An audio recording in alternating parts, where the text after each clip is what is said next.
Hi, this is Ned Siegfried from Siegfried and Jensen. As proud sponsors of BeliefCast, we hope you are inspired by Todd's weekly podcasts, which contain so many courageous stories of recovery and personal growth. Remember, it's not what happened in the past that matters, it's what happens in the future. We invite you all to work hard and be optimistic about your future. Enjoy today's podcast. Hey everyone, this is Todd Sylvester with the Todd Inspires BeliefCast. Welcome to the You're OK Mental Fitness Studio. I would like to thank our sponsors, Ned Siegfried, Luke Peterson, and Todd Bradford with Siegfried and Jensen, Mark Richards with Wasatch Recovery, Colby and Mackenzie with Thread Wallets, Drew Peterson with First Digital, Greg Jackson with Mountain West Spine and Orthopedics, and Travis Whitaker, the owner of Living Recovery Interventions. And also, I'd like to give a shout out to Paul Cardall. The music that you hear at the beginning and the ending of these episodes is by Paul Cardall. He's an amazing person, and he's been one of my heroes for years. So thanks to all my sponsors and Paul Cardall for believing in me. I love you guys so much. Please enjoy this next episode.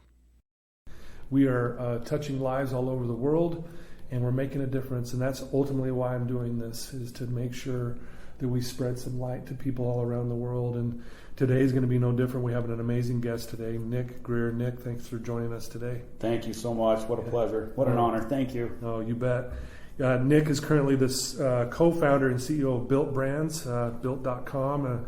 Many of you have probably had his product, the Built Bar. I was just telling your receptionist that I buy a case of that every month, and it's the salted caramel, one of my favorite. Man, we got to get you another flavor. We got to have you branch out a little bit. I know I need to branch out, but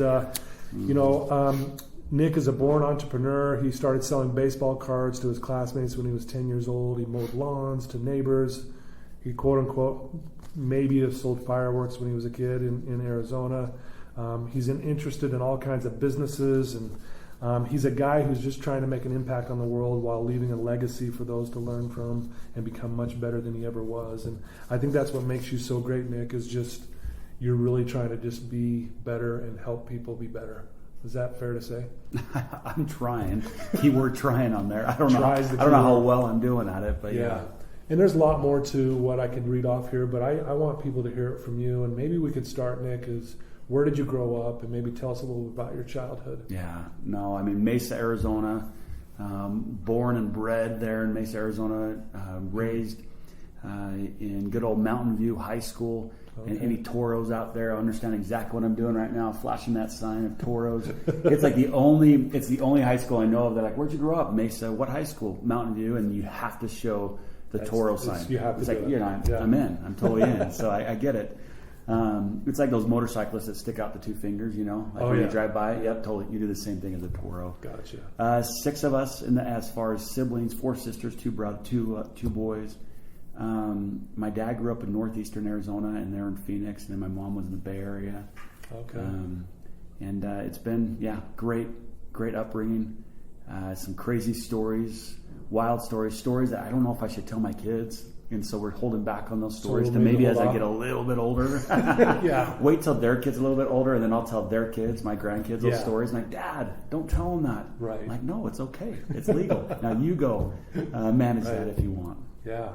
Well, so let's ask this question. When you were growing up, what were some of the lessons that you learned from your parents, and what you learned from them, and what's maybe even helped you to this very day be successful in your life? Gosh, I remember one morning my mom just bawling. And I mean, you just asked me this question. This is the first thought that came to my mind. She's sitting there bawling, and she's cutting up all of her credit cards. And I say all, I'm like, a lot. Right. And I'm like, what is going on? Right. And she looks at me and sobbing, and she's cutting up her credit cards. And then my dad and mom proceed to tell us that we're losing everything. We lost everything, our home, our cars, everything. And we have to move quickly. And later on in my life, I realized what was going on there at 12 years old, that my dad, we were going through bankruptcy as a family. And I would tell you, I mean, you could very easily say he could have been going through a midlife crisis even at that same moment, where we had so much as far as the things of the world, and we were losing so much as far as the things of the world. Yeah. But very soon, thereafter, I would say in the years to come, I realized we gained so much through the sorrow. And, even thinking about Job himself, it's like you think about this great man in the Bible, right? It's like you learn much through the sorrows, and you get closer to God through those sorrows with God, as opposed to maybe those times of happiness and joy. And I will attest to that very moment of my life. It helped shape me and mold me. At that very moment of that drive, that motivation, that excitement for, all right, get up, stop crying, now get moving. And it's time to get moving and get to work. Wow, I love that. One of the things I talk a lot with my clients, I share this statement that life happens for you. And, looking back in my own life, through the addictions that I've been through, I look back on them and I actually, if I could go back and talk to it, I would thank it. I would say thank you. Right? But would you want to go through it again? No. Yeah. No, I wouldn't want to go through it again. But, kind of like what you were saying, that like how it shaped you and made you realize, okay, if I'm going to, what I'm hearing is you took accountability. You finally like, you know what, I got to stop crying about this and I got to do something about it. Well, I realized too as a kid, like, well, hold on. I mean, my dad, he's the provider, but I need to go out there and start providing. I need to start doing things. I need to start getting creative. So, I think God allowed me to figure out, okay, how can you be more creative? How can you be a little more, unique in your ways of how to earn money at an early age?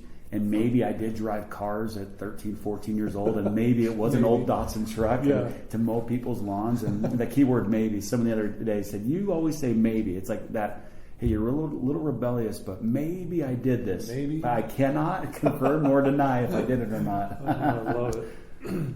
So, as a kid, how were you? I know you love sports. Were you like into sports? Were you a confident kid? Were you kind of a shy kid? Okay, big difference of loving sports and like being able to actually play the sports. I was always the B team. that kid that was always B team that just tried harder. And I remember Avis came out one year and they were, I think Hertz rental car. I was a kid. I remember saying Avis. It's because we try harder. We try harder. And I'm like, I'm Avis. I'm an Avis rental car. Like, I just try harder. I'll never be Hertz, and then Hertz goes under years later. But I'm like, stick it to you. Hertz. But Avis, we just try harder. And I'm like, you know what? That's who I am. I really played a lot of golf and tennis and was able to play throughout the years. And my dad always told me, play sports that you can play for the rest of your life. And those are sports you're going to be able to play for the rest of your life. And then swimming and swim team and other things. And so I was very much into student council. And those are things I'm like, okay, I can help lead, I can help motivate. Let's go, let's do this. But I lost my first year of running for elections, and then I won 4 years in a row, and then I lost 2 in a row for my senior year for student body president, and it devastated me. But I look back on that moment, and I'm like, wait, I thought my journey, I thought my path was supposed to be this. God, why was it different? Like, no, it was exactly, everyone laid it all out, but a kid ran as a joke for student body president. And I thought, okay, I got this in the bag. I let off my guard. I let off the gas. And I let things happen to me instead of going out and happening to things. And I got beat. I got hammered. And it was humbling. And it was awesome. And I loved every moment looking back on that moment going, no, I can't let off the gas ever, and I can't let things happen to me. I got to go out and happen to things. Wow. When did you realize that you had kind of this entrepreneurial spirit about you and that you can create and kind of things like that? Did that happen later in life, or did you know that at a young age? I think a lot of people have it in them. It's just a matter of just trying it. That's why you talk about the word wantrepreneur. They want it, but they never do it. I think it's a matter of, well, if you want it, then just go do it. Then you become that entrepreneur. But an entrepreneur is not one where you take one risk. You take many of risk ongoing. It never ends. It's a life of risk taking. And it's a life of growing constantly and finding those challenges that actually make you a better human being and a better person. So for me, it was a challenge and a drive. Say, you're telling me I can't do that? Then I can do that. Early on in my career, about 21 years old, I had a director at a large school, a college. I went in for a scholarship, and I signed up for the scholarship. And he's like, no. I'm like, tell me why no? He goes, your business is going to fail. And I think it's a horrible idea. And at that time, I think Toby Keith had a song, "How Do You Like Me Now?" You know, and so I'm like sitting there and I'm like, you know what? I want to sing that song to that guy. And it was a lot of pride, but I'm like, no, I'm going to make it work. And 8.5 years later, we sold that business off. And that was a whole different story. And I wanted to sing that song, "How Do You Like Me Now?" Yeah. You know, but I didn't sing it, of course. It's so prideful. I can't believe I'm admitting that. But seriously, I was just like, don't tell me I can't do something. Yeah. Tell me what I can do and help me on what I can do instead of telling me what I can't. Yeah. I think our youth these days have too many people around them telling them what they cannot do. Yeah. There are a lot of can'ts. Yes. And it's like, I don't need can'ts. I need cans. Yeah. Now, it's not the right thing to do. So, Right. okay, tell me what I can do. But, even like what I think about, and I may be getting off topic here, but you think about the pains that pornography cause. Yeah. A lot of individuals, right? And so they focus on what they cannot do. And it drills them. And so it's like this domino effect that leads them to so many different things that creates depression, anxiety, drug addiction, whatever it may be. And I'm saying, hold on, can we focus on what you can do? Yeah. How about we focus on the positivity of what you can do instead of what you can't do? Right. And all of a sudden the light comes on. Wait, you mean when I have this like impulse, I can go play the guitar? Yeah. What else can you do? I can go for a walk? Yeah. What else can I do? I can go shoot some hoops? Yeah. What else can you do? Yeah. I can listen to some music? Yeah. So on and so forth. It's like we have too many people around us. You can't. Yeah. It's like, no. Like, you can. God is a God of cans, not can'ts. Ooh. That's what I believe. Wow. I love that. That was powerful. Thank you for sharing that. Did you learn that kind of mentality though, is it from your parents growing up, or just hard knocks going through all of this that you've been through? I'd say yes and yes. Yeah. Okay. I think you learn it from every good person that you surround yourself with. Yeah. And it's always finding the very best in people, and those best people you can surround yourself with that allows you to become the best you. Yeah. Period. Yeah. It's all of us. We're in the same boat. We're on this journey together, trying to create the best us and best me as we possibly can. Yeah, love that. So when you graduate from high school, what did you end up doing after that? Yeah, so I applied actually 4 different times to a local university here that a lot of us want to go to, and I was told what I can't do. No, you're not in. You're not in, and you're not in. Yeah. I'm like, wow, what is going on? Yeah. Maybe there's a different plan, for me. And so I went up to school up in Idaho, a little school called Rick's College at the time. Mm-hmm. And I met my wife now. Okay. And we got engaged on March 8th, and on March 15th, I got accepted to that school after my 4th attempt. Oh, wow. So if you don't think God's in control of the details, you're wrong, because he totally is. He's like, gosh, I was trying to slow you down a little bit to show you what you needed to do. Yeah. He did it. He knew. Yeah, your wife's up here in Idaho, so I need to direct you in that direction. I You know. found her, and then... He's like, geez, you are such a loser. You just don't get it. That's amazing. Well, you talk a lot about God, and you're a man of faith, and it means a lot to you. Talk about that and how that's influenced you in your life. Oh, 100%. I mean, I think I think sometimes as people we're a little bit ashamed of our beliefs, and we hide, that under a bushel, or we hide it. Yeah. It's like, wait a minute. If you've got a little tiny bit of light, even if you feel in your own life you've got all darkness and there is no light, just go find that little glimmer of light. In fact, go find someone else's light, and you'll be amazed. Wait a minute, that warmth, that light actually kind of feels good. Yeah. And for me, it's a matter of, okay, how do you find that light, and how do you let it shine, and then how do you let the world know about it, so you can shine on someone else that maybe can lift someone else, that you together with that person or with those persons can go light an entire nation, an entire world, and make a massive impact. That's what we got to do. Dang, I love that. There's a quote by Ferdinand Foch. He says, "The most powerful weapon on earth is the human soul on fire." Yes. And that's what you're saying. Amen. Right? Amen. Yeah. Yes. Wow, I love that. And not to keep throwing out quotes, but this is actually a quote by Tupac Shakur. Okay. If Tupac wasn't in this podcast, I think something would be wrong. So I'm glad you're throwing it out there. I'm glad you're throwing it out there. He says, and I'm quoting him, he says, I may not rule the world, I may not change the world, but I guarantee you I will spark the brain that will change the world. And he goes, and that's our job, is to spark someone else. Amen. And I'm hoping that this podcast today sparks someone. Amen. Right? No matter where you're at, no Wherever matter you're what at. journey you're on or whatever phase of the path that you're on, it's like spark it. Yeah. Haven't you noticed when you go and think about someone else or you try to serve someone else, how instantaneously you feel better about yourself? Yeah. You're like, wait a minute, I went to go spark someone else, but in reality, I got sparked. Totally. Like, okay, Sparky, keep sparking. You know what I mean? Yeah. So that is so true.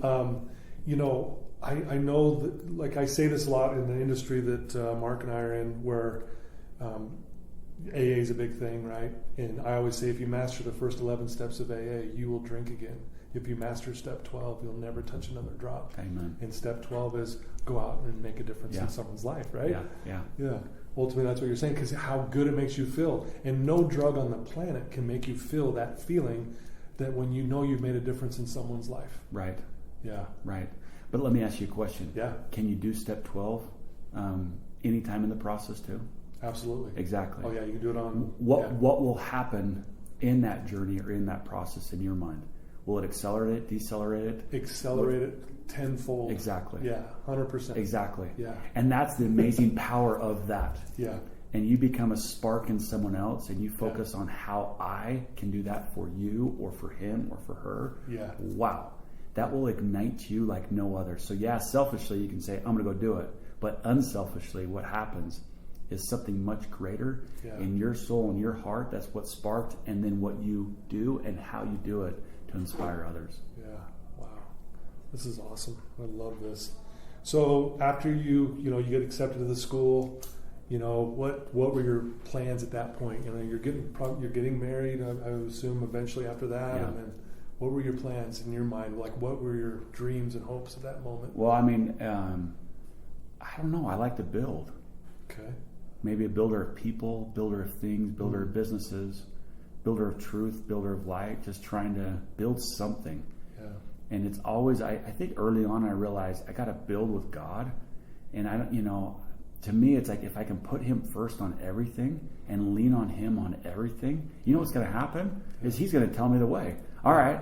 He'll make the best builder out of me. Yeah. Like he's the best builder of all. So gosh, I got to depend upon him as much as possible.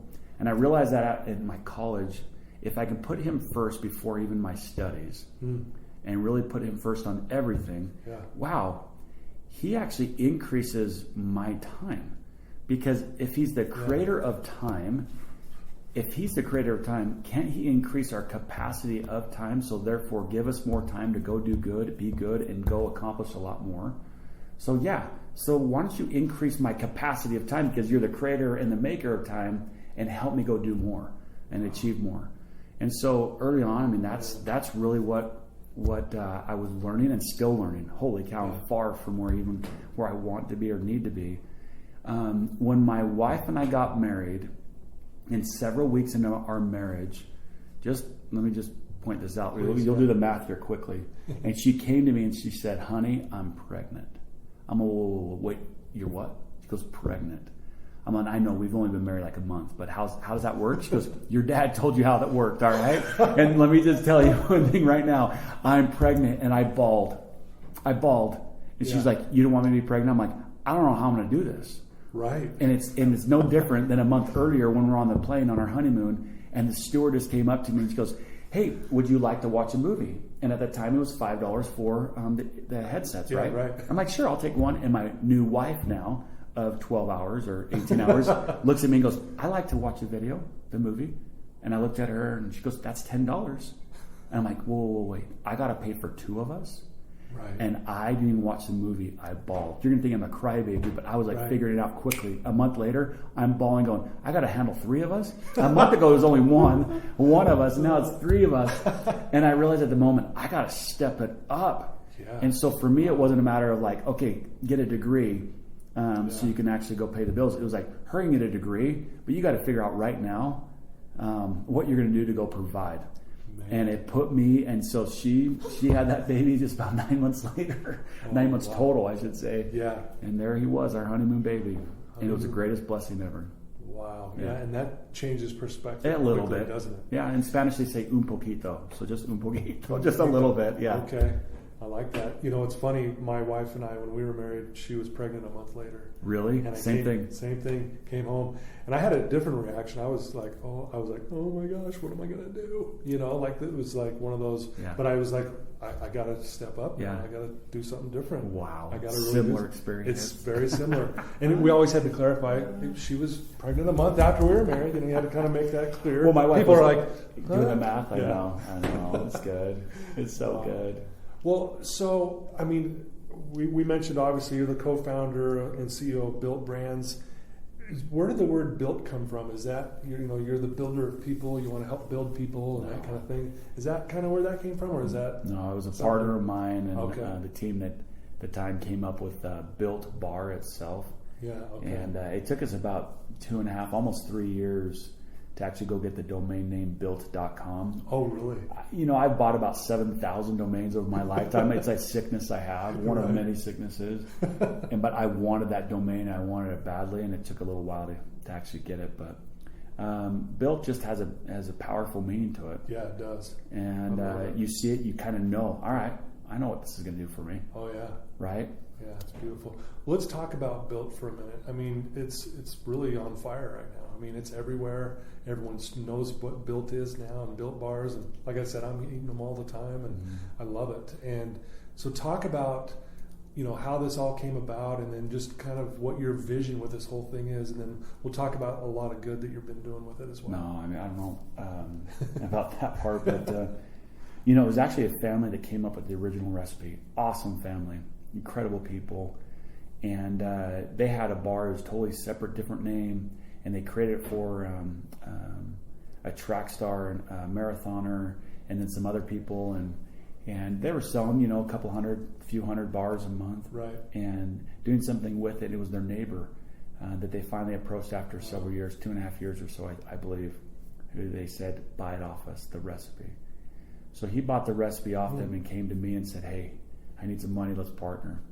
Awesome guy, and we ended up partnering at that time. And, he's since he's left and we bought him out, but he's on building bigger and better things, and super excited for him and their family. For us, this isn't just about a protein bar. This is a platform to go make an impact in the world, to go make a difference in the world. Yeah. We want everyone to experience a Built, period. And experience a Built may mean that you experience it through touch, feel.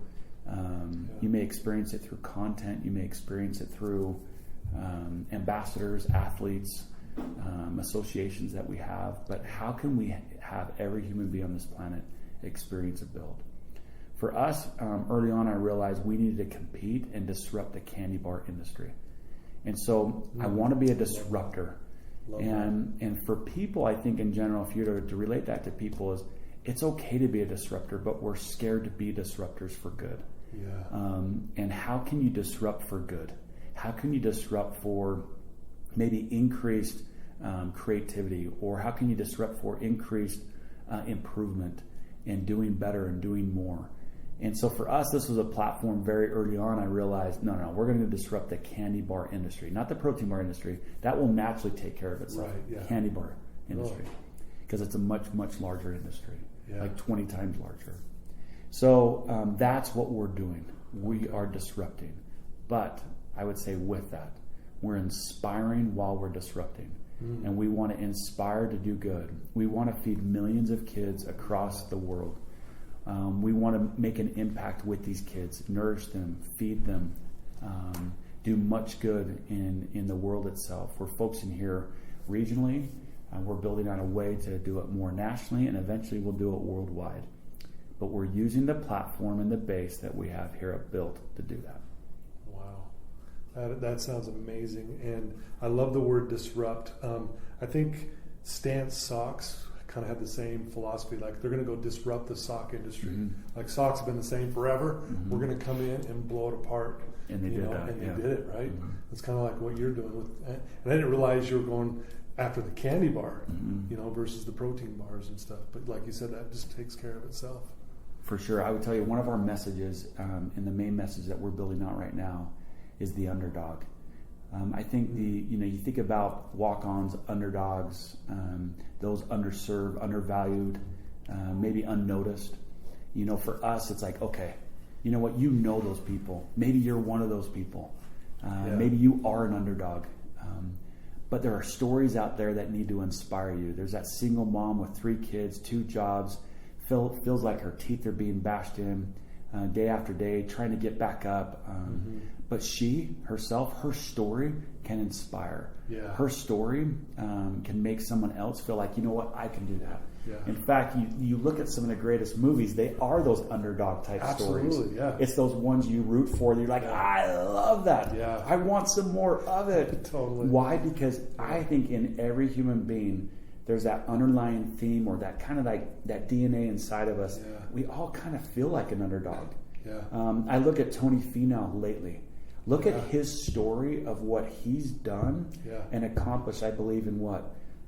He started at 17 years old in the PGA, but before that, with Kalepi, his dad, and his mom, and traveling all up and down the Wasatch Front, training him, teaching him, inspiring him, put him in tournaments. But now, after all these years, but there was a journey to get to the spot he's at right now. Yeah. Tony Finau is an underdog. Yeah. He's an underdog. You're like, no, he's a champion. No, he's an underdog. And his story needs to inspire the world. Absolutely. And I love that about him. And I love that about so many, if not all, humankind. So how do we attract that story out of people? That's what you're built for. Damn. We're built to go conquer this. Ooh. That's what we're doing. Love that. I don't want to misquote him, but I think after his last victory just recently, he said, I'm a loser who just kept on trying. Yes. Right? Yes. Isn't that beautiful? Yes. Yeah. What a story. Aren't we all? Aren't we all? Yeah, because everyone can relate with what he just said. We're all losing at times, but we got to just keep trying. Yeah. Eventually, you have the moment where your light's shining bright, like his is right. Well, do you remember that story as a kid? We learned about Abraham Lincoln. I mean, that always brings to my mind. It's like, that is so powerful. Yeah. Failure. Yep. Boom. Yep. He nails it. President of the United States. You got it. Yep. Yeah. We're all losers. Yep. Trying to become winners. Yeah, and that story as a little girl sparked the light in him by saying you should grow a beard because you'll look better. Yes. And as soon as he grew the beard, he kind of claims that's why I won the presidency. Which is kind of cool. I love that. Well, speaking of all the good you're doing and about helping the underdog, you obviously a very popular story about you is you helped BYU and you gave every underdog, so to speak, walk on a scholarship. Mm-hmm. And I want to read something, if that's okay. It's a quote on KSL.com about an article about you. And it says, we're excited to partner, this is you speaking, sorry. We're excited to partner with BYU and all 123 players on the football team. We're making history together, said yourself, co-founder of Built Brands, in a statement from the university. Cougar players know success happens when every player invests in each other to do what is best for the team. That's what we believe at Built too, and we're excited to support every player of the BYU football team. Games are won when every single player lifts and supports each other with everything they've got. That's how we all win. That's how we all unite as one. Wow. Mm-hmm. I love that. And I know that HBO even picked up this story and did a feature on you guys, which was amazing. I watched that. That was really cool. Tell us about that, because that had to have felt amazing. I got chills when I watched it. Listen, you don't do things saying, how do I get more eyeballs on this? Or how do you don't do, it was definitely not intended. Sure. Intended. Yeah. It wasn't preconceived or manipulated in any which way possible. It was natural. It was right. When Kalani, who I think is the greatest coach in football right now, the way he inspires, the way he loves boys, I would, if I'm any parent and have a boy who's a superstar in football, contemplating any school, go play for Kalani, period. Because he will make your boy a man, period. And you want your boys to become men. Yeah, much more than football. Much more. that man is incredible. He's not just a coach. Yeah. And he's inspired. And so I would tell you, when we found out in talking with him, his greatest desire was to figure out how those underdogs and those walk-ons can be taken care of. I knew exactly what we had to do. And working with those walk-ons and the players and others, it was just like, it's natural. It's right. Yeah. Just do what's right, period. Yeah. All right, let's do it. It's not that complicated. The formula is very simple in life. Like, it's that simple. Yeah. Yeah. Well, it was fun to watch when you're announcing employee number 1, employee number 2, right? And then I didn't know that just came out of my mouth. It was awesome. Yeah, and somebody even said, "You realize the NCAA doesn't like the word employee?" I'm like, "Well, I didn't, but let's go ahead and just say it." I said it. So. But then when it was like all of you have a scholarship now, and just watch the room erupt. Mm-hmm. I mean, you change those people's lives forever. Because again, what you're saying is they're not just going to be playing football; they're going to turn into a man because of the influence of coach. Mm-hmm. I mean, that's pretty amazing. Yeah, that's got to feel really nice to see that. I take no credit. I know you're a humble guy, but no, it's not a matter of humble guy. It's just like it's no credit. Yeah. Like I'll tell you, God directed every bit of that. Period. Yeah. And I was just open to take action on it. That's all. I love that. It's beautiful. Okay, I'm going to ask you a question here, and I just want to hear how you'll respond, obviously. Why is helping other people so important to you? Because that really is what I'm feeling from you and hearing from you. Everyone kind of witnesses that. Why is it so important? I want to flip the pistol back on you, and you tell me. I mean, because it's a rhetorical question in a lot of ways. Sure. I think maybe with that, if you don't mind me just changing that a little bit. Yeah. Please. It's not a matter of, like, with me, it's just a matter of, like, why would we want to lift another? Well, sometimes selfishly, and rightfully so, it's to lift ourselves. Mm-hmm. Other times, someone or something or some feeling I get is telling me to go do it. So I just do it. I don't know why. Other times, it's like, it's obvious, it's right in front of me. Give that homeless person a couple bucks. You just do it. Yeah. Well, hold on. Like, am I enabling this person or no? Yeah. I don't care. You just, all right, I do it. Yeah. I guess the point is I remember years ago, a friend of mine said, once I earn a certain amount, he gave me that certain amount of money, and I graduate and I can get my motorcycle and I got a house and I'm earning so much money. Yeah. I want to start giving back. Yeah. And I remember thinking to myself, why don't you do it right now? Yeah. So I asked him, like, well, why not right now? And I had just got done with college, and he was getting his master's degree, and he's like, well, because I need to have money first. I'm like, well, can you figure out without money what you can do? Right. Why not create the habits now? And I think for all of us, if we can figure that out, it takes work. Yeah. It takes work. Mm-hmm. It takes time. It takes effort. It takes practice, like anything else that's good in this world.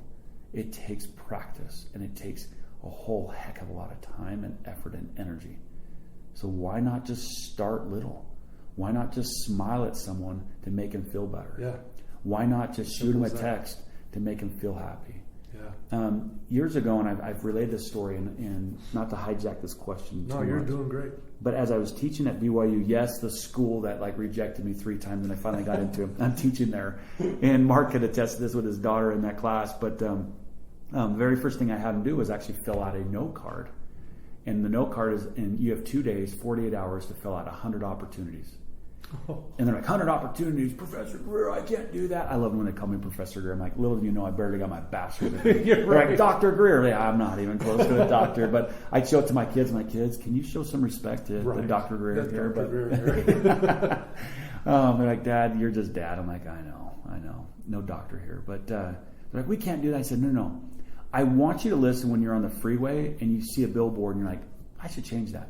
It shouldn't be yellow. It should be pink. It should be blue. It should be whatever else. You're reading an article and you're like, you know what? I get a feeling in my head to go do this. It has nothing to do with the article, but it inspired you to go do something.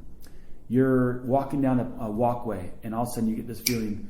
Text Mom, give her a call, check in on her. Mm-hmm. Okay, you act opportunity. Yeah. Opportunity. You see something like in the bathtub, you're like, you know what? That bar of soap's lame. I would probably change it up. Opportunity.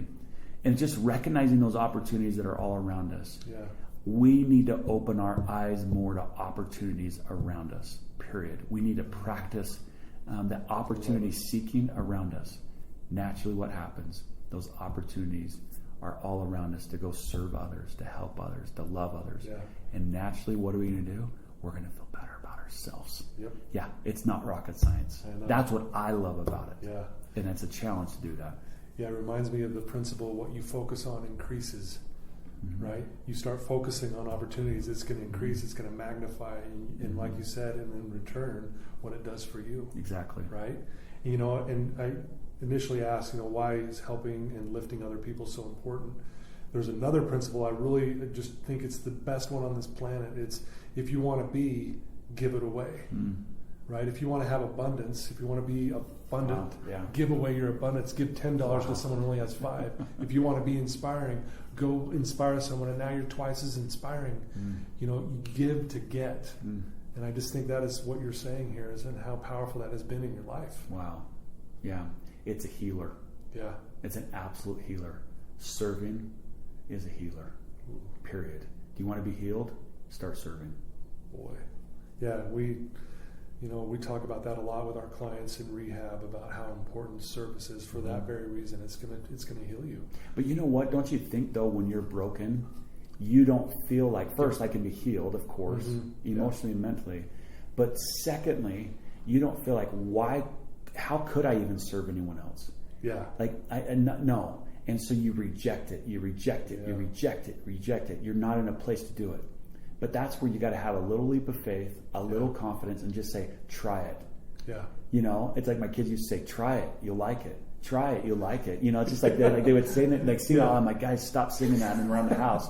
And what I'm going to say is, try it.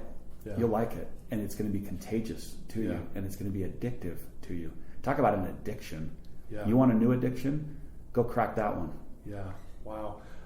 Do you mind if I share a little story about this principle? Teach us. So I had this client who was struggling with his faith, struggling with life. You know, he's getting involved in drugs and alcohol. Felt like he didn't have any friends. And the friends he did have were, you know, obviously, you know, cultivating him, continually doing these bad things. And he got to a point where he was suicidal.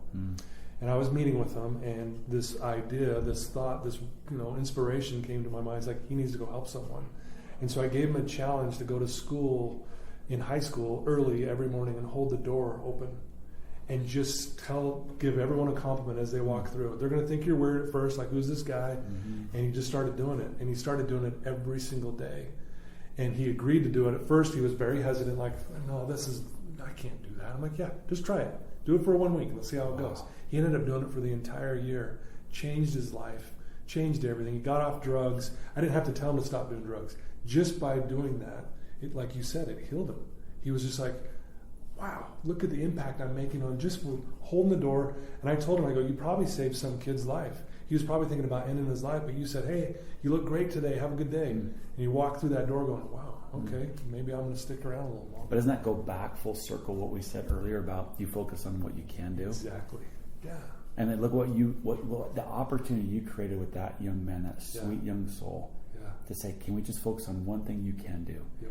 And how it healed him and possibly and more than likely healed others. Yeah. I love that. Gives me chills. I'm so glad you just said that. I love that story. Thank you. No, this is another tough question, I think. What do you love most about you? Really? You had to ask that question? I should have asked you before this interview, like, okay, what are the questions? And I'm going to tell you no on certain questions. Don't go there. Tap out right now. Oh my gosh.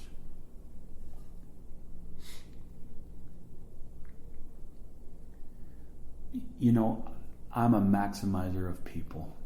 Okay. And I love finding someone and maximizing their strengths. I get a high out of it. Wow. An absolute high out of it. And there's so much joy and happiness when I can see when someone else doesn't see what I see in them, and most importantly what God sees in them. And I love listening for that, discovering it, and then attacking it. Dang. Wow, I crave that. Wow. I crave that. You answered that very well. I don't know what was the problem. That was really good. I don't know about that. That was powerful. If there's someone right now, Nick, listening to your voice who is in a dark place, they're struggling, they don't know what to do, and you've already given some great advice already, but that one person that's hearing your voice right now who needs something, what would you tell them?